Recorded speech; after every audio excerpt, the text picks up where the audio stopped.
Akasya o Kalabasa ni Consolacion P. Conde. Hindi maikakaila na kung malaki ang puhunan ay maaaring tumubo rin iyon ng malaki kaysa maliit ang naturan.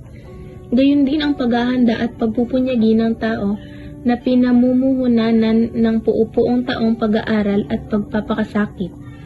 Karaniwan ng sa may mataas na pinag-aralan ay maamo ang kapalaran, at ito ay maitutulad din nga sa paghahalaman. Pasukan na naman, nagbukas na ang mga pamantasan at mataas na paaralan sa Maynila.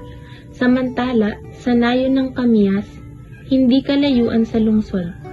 Maagang nagbangon ng umagang yaon si Aling Irene at inihanda kapag karaka ang mga pangangailangan ng kabutong anak na si Iloy.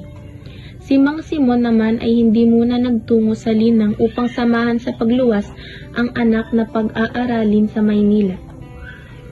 Awa naman ng Diyos ay maluwalhating nakarating sa lungsod ang mag-ama. Isang balitang paaralang sarili ang kanilang tinungo agad.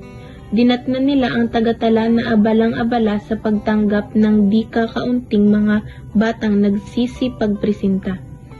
Nagpalinga-linga si Mang Simon nang makita ang babalang nakasabit sa may pintuan ng tanggapan ng punong guro ay kinawit sa bisig si Eloy.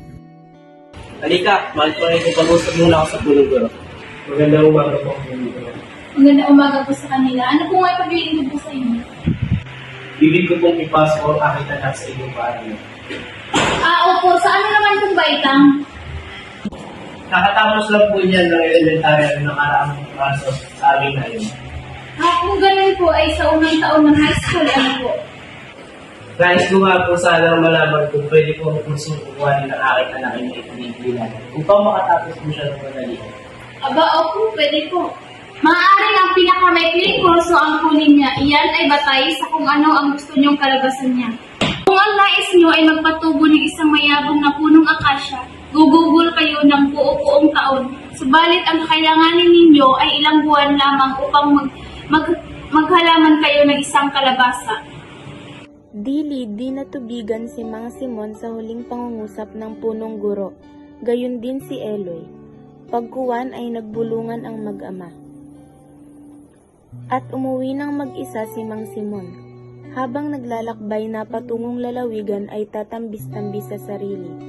Mabuti na nga natapusin niya yung pag-high school para marami siyang malaman.